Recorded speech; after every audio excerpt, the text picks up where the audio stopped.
Yellowstone buffalo are the only animal that aren't allowed to leave Yellowstone National Park. A lot of people look at the bison as that's their reservation or their penitentiary. I mean, even wolves that ranchers are so afraid of, grizzly bears, everything can leave the park and come back as it likes, but the bison don't get that luxury. Our actions this year have been in recognition of our work with our partner agencies to protect Montana's brucellosis-free status.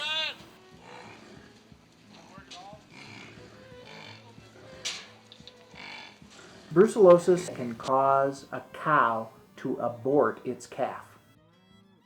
Their stated reason for managing bison is the disease brucellosis, which they worry could be transmitted to domesticated cattle grazing near the park. There has never been a documented case of transmission from a wild bison to cows.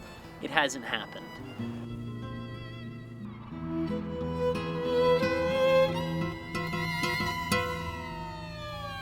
That's a true statement, that we have no documentation of that.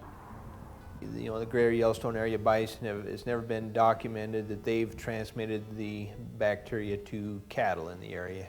What I'm told from biologists is that there is a greater likelihood of transmission of brucellosis from wild bison to cattle than from wild elk to cattle. Wyoming and Idaho now have both lost their brucellosis-free status because of brucellosis transmission to cattle from wild elk in feed ground situations.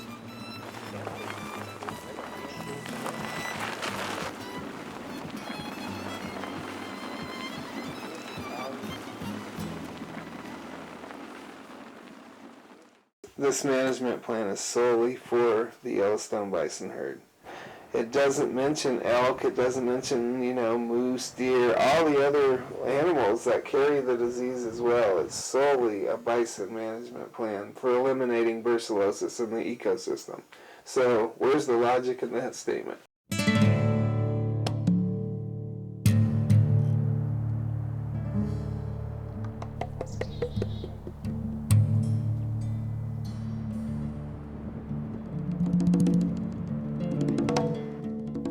Bison wander no matter what.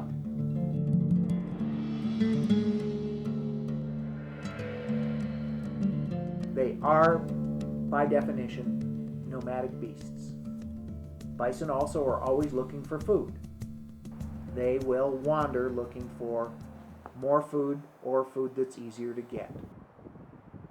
Yellowstone National Park doesn't provide adequate winter range for the bison or for the elk or for most species for that matter. And traditionally most animals have left the Yellowstone Plateau in the winter in search of easy grass to eat.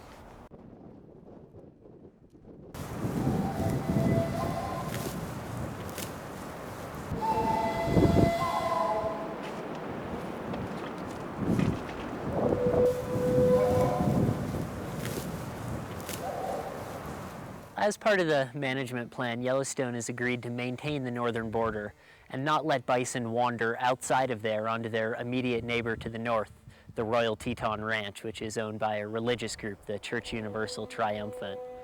So as part of the plan, whenever bison do wander onto the Royal Teton Ranch, they're hazed back into the park.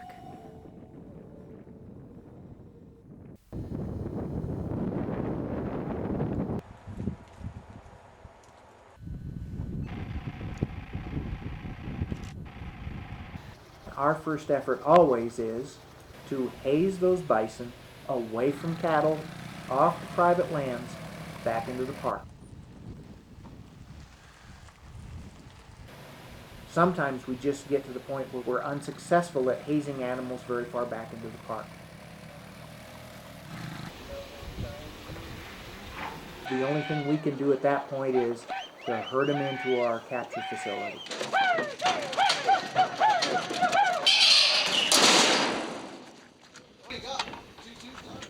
And some of those bison were shipped to slaughter.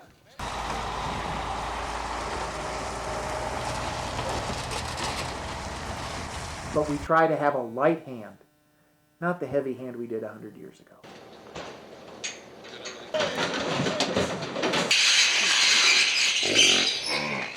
On the north end of Yellowstone Park, they are a lot gentler, I could say. They use horses over here, and they do it. I mean, they kill the buffalo in a nicer way. Over in West Yellowstone, their common apparatus runs from helicopters, ATVs, snowmobiles, horses, 4x4 trucks, basically anything but their feet. You know, they go all the way out, then we bring them all the way back. Then they go all the way out, we bring them all the way back.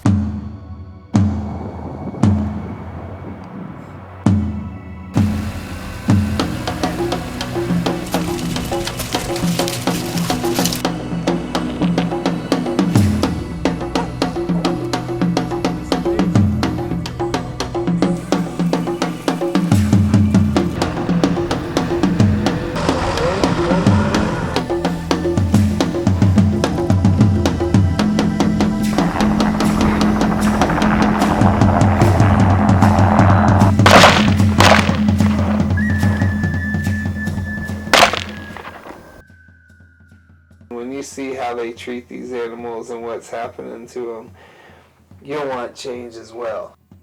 It's not our bison going to be managed in the future.